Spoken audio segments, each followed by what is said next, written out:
La fibromyalgie est bien sûr une pathologie chronique qui atteint plus de 2,5 millions de personnes en France, dont plus de 80% de femmes, mais je pense que vous le savez tous. Et c'est un sujet très important auquel nous souhaitons pouvoir apporter notre petite pierre, notre petite contribution à la réduction de la douleur.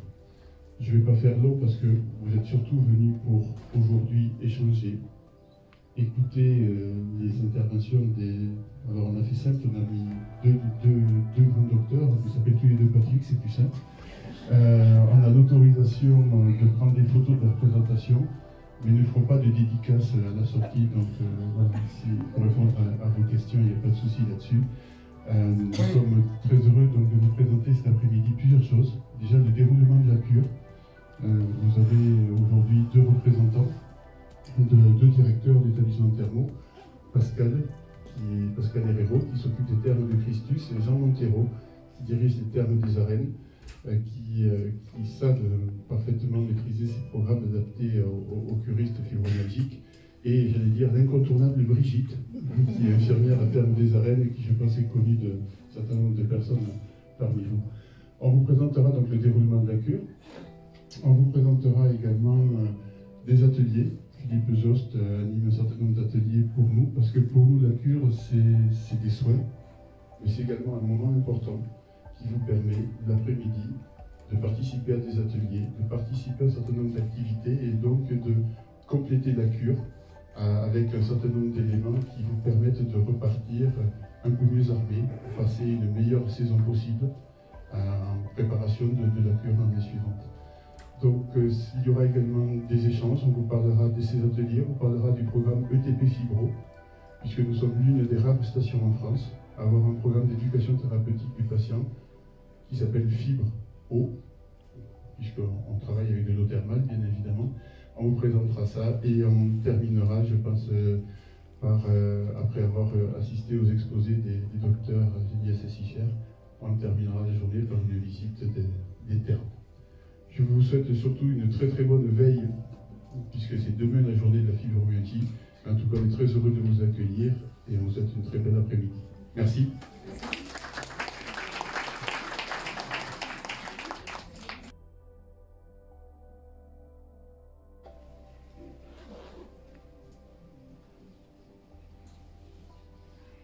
Alors, pour approfondir la définition de l'ETP, selon la définition de l'OMS de 1998, l'ETP est un processus continu, intégré aux soins et centré sur le patient.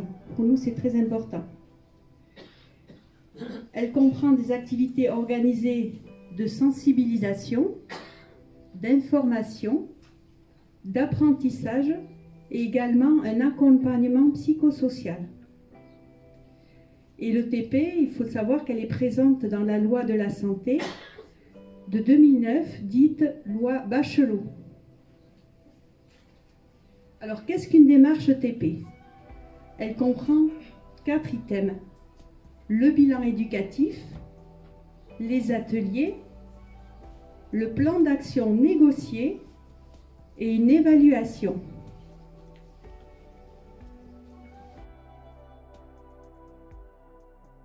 Comme je dis, pendant la cure, le secret c'est le mouvement tant physique que psychologique, et bouger ses neurones, c'est important. Vous aurez aussi une séance de sophrologie et gestion du stress. Alors les différents intervenants seront en majorité formés à l'éducation thérapeutique, hein, ça il faut le savoir.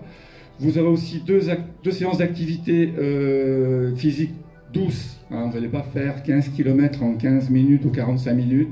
Vous aurez une séance de marche nordique douce, nous prêtons les bâtons, vous avez vraiment un coach sportif qui est vraiment là pour vous encadrer et qui va faire du cas par cas. Et vous aurez aussi donc une séance de stretching avec un coach. Donc l'atelier est proposé, ce programme est proposé à 50 €. Ça peut paraître cher, mais quand on voit un petit peu le nombre de séances et le nombre d'ateliers, c'est vraiment quelque chose qui va vous permettre déjà de savoir où vous en êtes. C'est peut-être quelque chose, en rentrant chez vous de la cure, que vous allez continuer à mettre en place, ou c'est déjà peut-être des activités que vous pratiquez chez vous et qui vont vous permettre de les continuer pendant les 3 semaines de cure.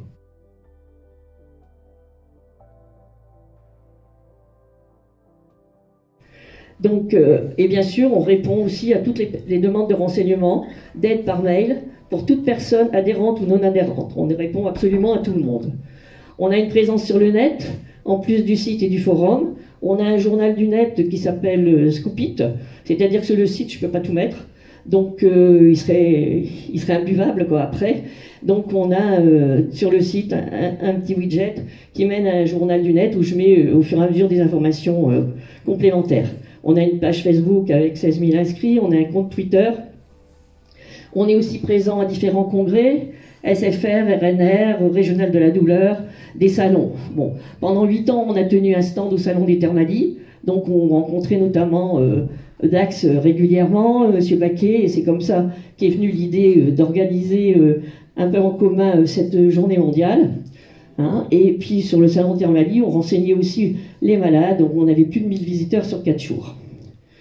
Donc on aide aussi la recherche avec une participation à différentes études sur la fibromyalgie, on participe à différentes enquêtes, par exemple chaque étudiant qui veut faire un mémoire sur la fibromyalgie, ostéopathe, sophrologue et tout ça, n'importe, on diffuse leurs questionnaires, on les aide aussi à trouver des patients entre guillemets cobayes. On a aussi participé aux études sur le thermalisme, Thermalgie et Fillette. On a mis en place en mai 2014 une grande enquête nationale sur la fibromyalgie et qui est offerte à la recherche clinique. Tous les résultats ont été offerts à la recherche clinique et en partenariat donc avec la FLAR. On a obtenu 4536 réponses. On participe donc avec les instances à des études. Donc en juillet 2016, j'ai été auditionnée par la commission d'enquête parlementaire sur la fibro. Et on a remis les données de l'enquête. En novembre 2017, j'ai été auditionnée par l'INSERM pour l'expertise collective de la fibromyalgie. À ce sujet, pour ceux qui se posent la question des résultats de cette expertise, qui reculait régulièrement, on les aura en fin d'année. Maintenant, normalement, c'est presque sûr qu'on les aura en fin d'année. Et depuis janvier 2019, je suis membre du groupe de travail sur le douleur au travail de France en santé.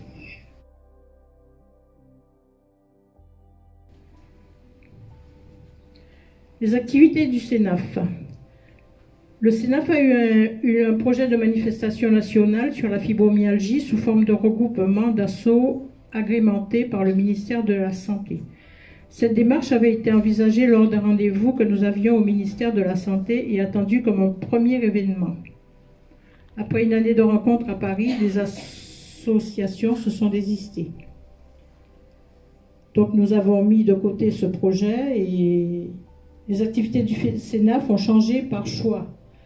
Après des décennies d'existence, peut-être que le travail de connaissance de la fibromyalgie est peut-être fait, parce qu'avec tout le travail de terrain que nous avons mené, les gens commencent à connaître, les médecins même commencent à connaître la fibromyalgie un peu mieux.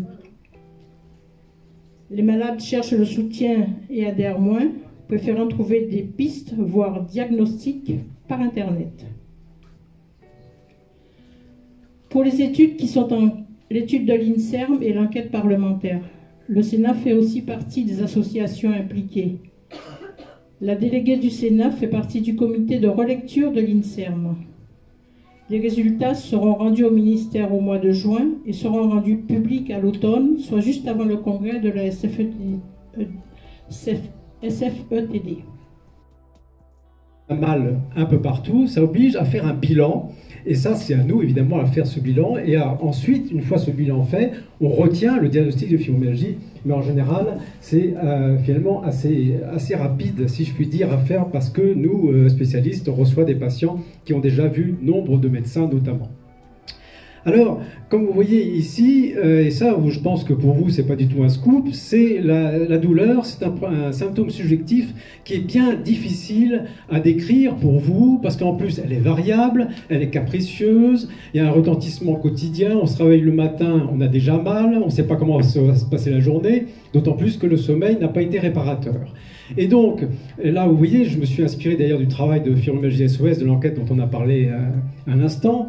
Et tout ceci fait que, à partir du moment où on se lève tous les jours avec des douleurs, il est normal, il est presque logique de devenir un peu, quel que soit, en minimum anxieux, voire dépressif.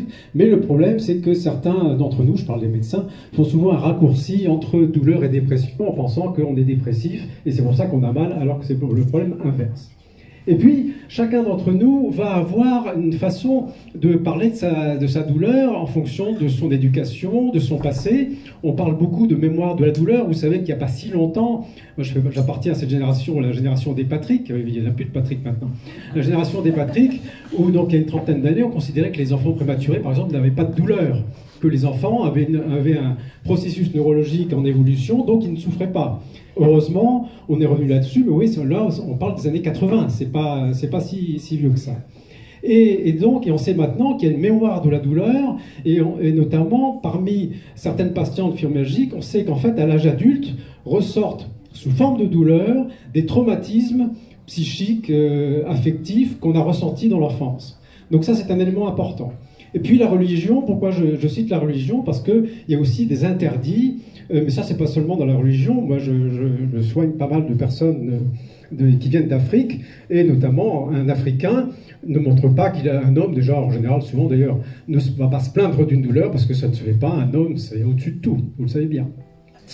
Et en fait, il y a aussi cette dimension émotionnelle, émotionnelle, c'est-à-dire cette façon d'exprimer la douleur, et beaucoup de femmes, un certain nombre de femmes fibromyalgiques, en fait, ont du mal à exprimer leurs émotions, et ça, c'est un terrain aussi particulier qui est propice à la douleur.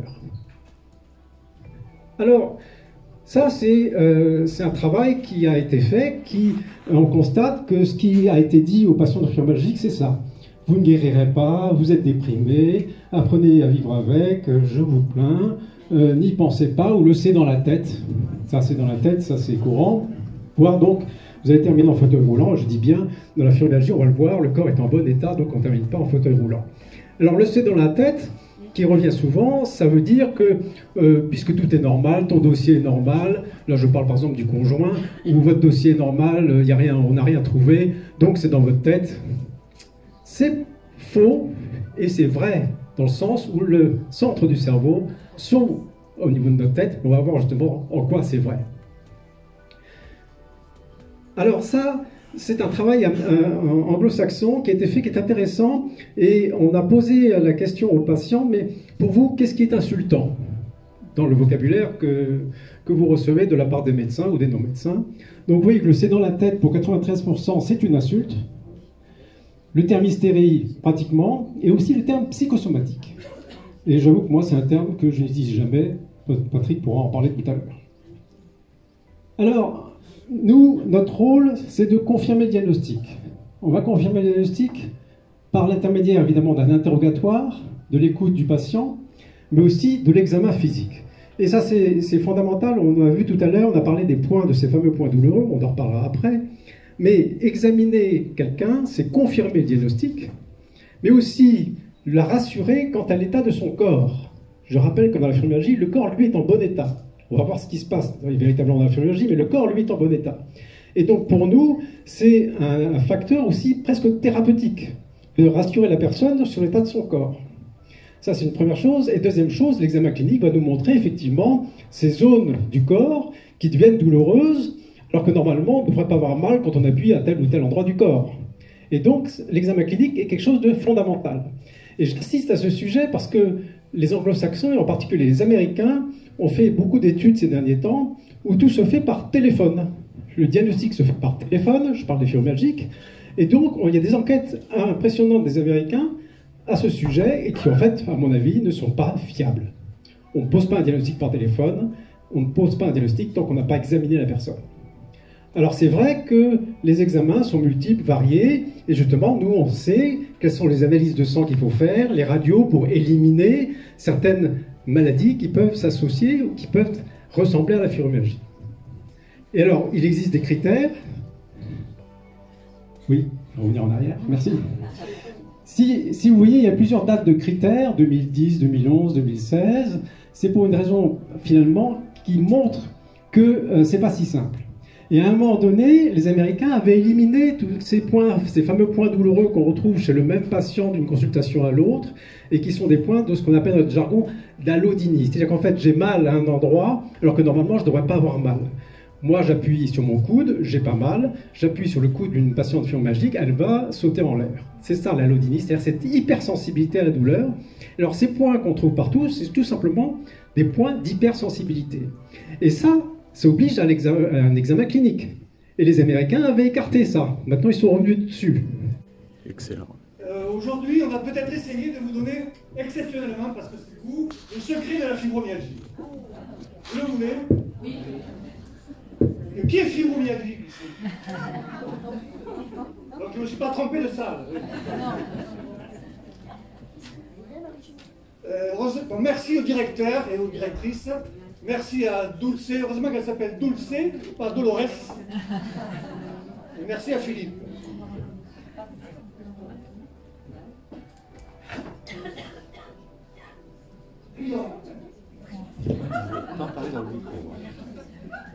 J'essaie de me chauffer là, j'essaie de trouver les mots. Bon, le corps est déréglé, Patrick vous l'a dit. Le cerveau est déprogrammé. On va savoir pourquoi. Ceux qui ne veulent pas savoir pourquoi peuvent sortir de suite. Ceux qui n'auront pas compris, laissez-vous 2 nuits sur ces quelques informations, parce que comme l'a dit aussi Patrick, c'est la nuit que le cerveau, dans son sommeil paradoxal, va reconstruire ce que vous avez entendu dans la journée. Donc, avant de négativer ce qu'on va dire, laissez passer 2 nuits. D'accord? Vous voulez être guéri aujourd'hui? Oui. Pas tout le monde. Vous voulez revenir à Dax? C'est ça? Oui. Et donc, il faut en effet continuer à souffrir un peu. Revenez. Parce que Dax va vous réadapter le fonctionnement de votre corps. Il va vous régler, vous programmer, vous adapter. Diapositive suivante.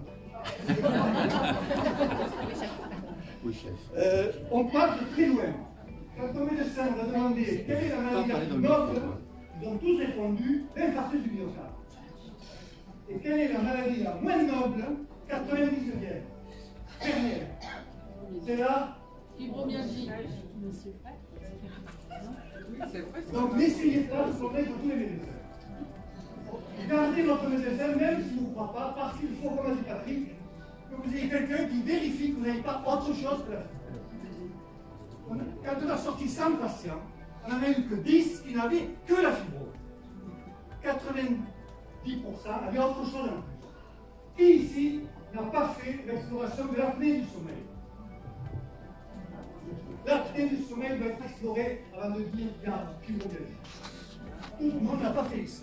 Donc il faut faire la recherche de ce manque d'oxygène de la vie. C'est par exemple une chose qu'on découvre 2 fois par semaine. Au centre antidouleur à Montpellier. J'ai la chance de voir 3 à 4 fibromyalgiques par jour nouvelles. Je charge depuis 30 ans. Vous ne m'entendez pas devant? Ah, ça c'est bien. Bravo, bravo, bravo, c'est bien. C'est une des explications de la fibromyalgie, l'injustice. Au fond, vous m'avez entendu, en bas, ils ne m'ont pas entendu. Donc tous ceux de devant deviendront fibromyalgiques. Les autres seront guéris. Alors de fait, le fibromyalgique devient un patient écorché vif. Il ne faut pas dire douillet, hein, vous avez compris. C'est écorché vif. Et de fait, si on répète, on peut voir la diapo d'après, oui, si on répète les informations de tests douloureux, aux fibromyalgiques, les tests douloureux sont plus sensibles, plus écorchés vifs que ceux qui n'ont pas la fibro. Donc c'est ça, l'abaissement du seuil de la douleur. Et si on répète ces informations douloureuses, ils deviennent encore plus hypersensibles à la douleur. Donc les années d'accumulation de douleur vont vous rendre encore plus douloureux. Alors moi j'ai une autre explication pour les femmes qui sont plus fibromyalgiques et douloureuses. Vous, mesdames, vous faites dans la vie, depuis 30 ans, au moins 4 à 5 fonctions. Vous êtes des femmes, vous êtes des mères, vous êtes belles, vous êtes des travailleuses, vous êtes 4 ou 5 fonctions. Nous les hommes, qu'est-ce qu'on fait? 1, 2, après on est fatigué. On s'arrête. Depuis 30 ans, Et ce sera une des explications de l'explosion de la fibro.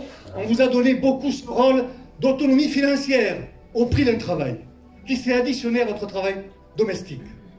Vous avez compris ça, vous le savez. Donc il y a quand même aussi une explication socio-familiale de cet état. Mais sinon, elle est aussi physiologique, avec toutes ces variations hormonales et toutes ces fonctions d'accouchement. Il y a un phénomène d'inflammation dont on parlera peut-être. Diapositive suivante. Regardez, vous avez du mal à convaincre les médecins. Gardez-le même si vous ne croyez pas pour vous trouver une hypothyroïdie, pour trouver quelque chose d'hépatite, pour trouver des séquelles d'une infection qui aurait passé inaperçue. Gardez ce médecin, même si vous ne croyez pas, et n'y allez pas toujours en disant j'ai la fibro, parce qu'il ne vous cherchera plus une autre maladie qui pourrait être curable. D'accord? Il y a toujours des copathologies avec la fibro, toujours. Voire le surpoids. Regardez cet état d'une association qui fait comme Femme Actuelle. Vous êtes abonné à Femme Actuelle? Je ne peux rien pour vous si vous n'êtes pas abonné à Femme Actuelle. Parce qu'il y a tout dans Femme Actuelle. Tout ce que vous devez comprendre de la fibro, notamment.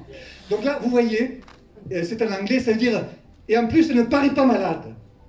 Vous faites tout pour qu'il y ait un retour, une gifle d'injustice. C'est un mot important que je vais prononcer là. C'est-à-dire, chaque fois que vous allez proposer à un médecin, diapositive suivante, quelque chose de votre souffrance qui n'est pas localisé que dans le corps. Bien sûr, c'est essentiel, la douleur. Mais vous aurez chaque fois une explication nulle, puisque il n'y a rien, tout est normal. Diapositive suivante.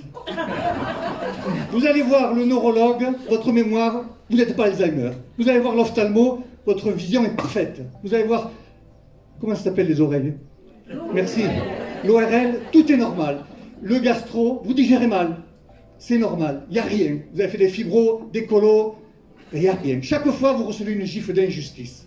Mais malgré tout, ayez un médecin. Certains médecins, nous, les 30 Glorieuses, on a appris en médecine qu'il fallait guérir les patients. Et donc, gérer comme vous l'échec pendant 5 ou 10 ans, on ne sait pas le faire. Donc c'est pour ça que certains médecins, par honnêteté, vous disent « je ne peux pas vous guérir, donc je ne vous prends pas en charge ». D'autres disent Je vais rebondir avec la question précédente, il me semble. Voilà, oui, bonjour, je suis fibro depuis 8 ans à peu près, donc je pratique la TDCS et pas la RTMS à la clinique Mirambeau à Anglette depuis 1 an et demi, et j'ai le protocole antidouleur, qui, je n'ai pas l'impression que ça fonctionne forcément au niveau douleur, mais au niveau sommeil, c'est le jour et la nuit. Je dors beaucoup mieux depuis que je pratique ça, donc il y a tout un protocole. Et bon, là, j'ai eu autre chose et j'ai plus de séances. Effectivement, je me suis aperçue que mes douleurs étaient un peu plus intenses. Donc c'est toujours difficile de mesurer la douleur, mais au niveau, en tout cas, sommeil, c'est magique. Même si c'est toujours ces petits pourcentages dont vous parliez, je le recommande fortement. Et c'est bon, c'est à Anglette, la clinique Mirambeau avec le docteur Daudet. c'est des stimulations transcrâniennes aussi. Oui, voilà, avec un casque. Et donc, c'est exactement ce que vous montriez sur... je suis stimulée à ce niveau-là, et puis à l'arrière, et c'est du 2 ampères qui passe de l'avant vers l'arrière ou l'arrière vers l'avant. A une façon de se reprogrammer. Certains patients avec la mélatonine. Vous voyez, le sommeil étant perturbé, cette petite hormone du sommeil qui est en vente libre dans les drugstores américains. Oui, même en France un peu. À 1,9 mg, c'est dans les magasins bio. Pour certains, c'est un peu miraculeux, c'est le début d'une amélioration. Mais on ne peut pas le généraliser, les études ne montrent pas. Il nous reste 4 minutes pour conclure. J'ai une dame qui a une question. Bonjour. Vous avez beaucoup parlé des troubles du sommeil sans dire qu'est-ce qu'il y avait comme solution par rapport à ça. Donc vous avez parlé des rêves et tout ça, mais celui qui ne dort pas, qui n'arrive pas à dormir. Alors, d'abord, le sommeil est fait de plusieurs cycles qui se reproduisent au cours de la nuit. C'est une première chose, ça c'est la base. Et vous m'entendez là? Oui. Je disais que le sommeil est fait de plusieurs cycles, d'une part. D'autre part, il faut travailler sur le rythme du sommeil.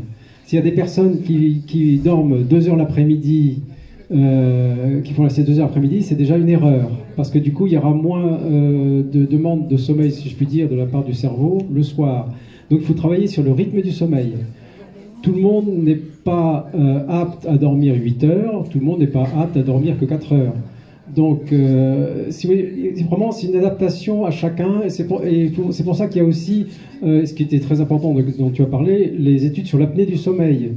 Parce que l'apnée du sommeil retentit sur le rythme, la qualité du sommeil, la phase paradoxale du sommeil. Donc oui, au sein du sommeil, il y a plusieurs éléments dont il faut tenir compte pour pouvoir traiter correctement le sommeil et donc la douleur. Et oui, ce qui est très dur à comprendre, c'est que de 20 ans à 90 ans, on va avoir une perte des durées de sommeil. 2 cycles d'une heure et demie, 3 cycles d'une heure et demie, ça suffit pour vivre. Mais c'est intolérable. Vous voyez ce que je veux dire? Donc on a des micro-sommeils qui font qu'on vit quand même. Mais on ne supporte pas de dormir que 3 heures dans la nuit. Au conseil d'administration, cette association, c'est Fibromyalgie SOS. Et évidemment, je remercie ma famille, mes amis qui m'ont toujours soutenue parce que j'ai mangé la vie familiale pour l'association. Parce que quand on est dans une cause, je pense qu'on se donne à fond et que souvent, malheureusement, ça empiète sur le milieu familial. Mais aujourd'hui, je voudrais remercier une personne que j'ai rencontrée il y a 9 ans et sans qui je n'en serais pas là aujourd'hui parce que grâce à elle et grâce à son dévouement, je vais y arriver, et sa force de caractère, parce que gérer une association de malades, c'est très dur. Et gérer une équipe de bénévoles malades, c'est aussi très dur. On en a vu des vertes et des pas mûres pendant 9 ans, des déceptions, des joies, aussi des fous rires. Et donc cette personne-là, c'est Nadine, présidente de l'association, et je vais te remercier pour tout ce que tu as fait.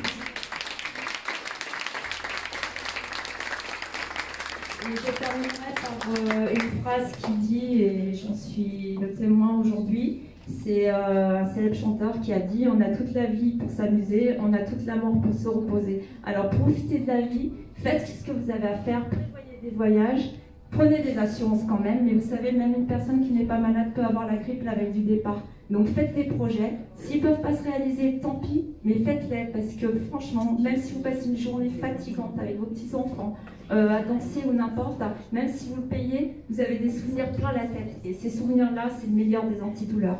Merci, bonne soirée.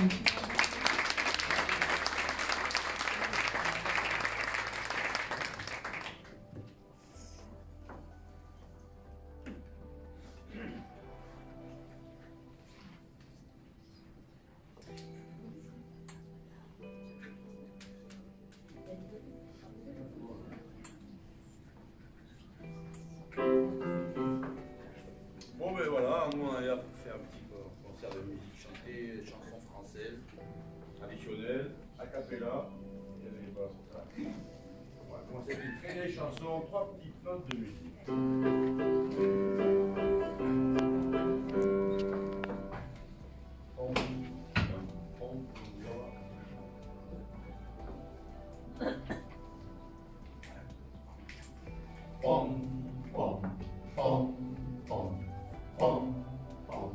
Trois petites notes de musique, on criait boutique, au creux du souvenir. C'en est fini leur tapage, elles tournent la page et s'en vont dormir.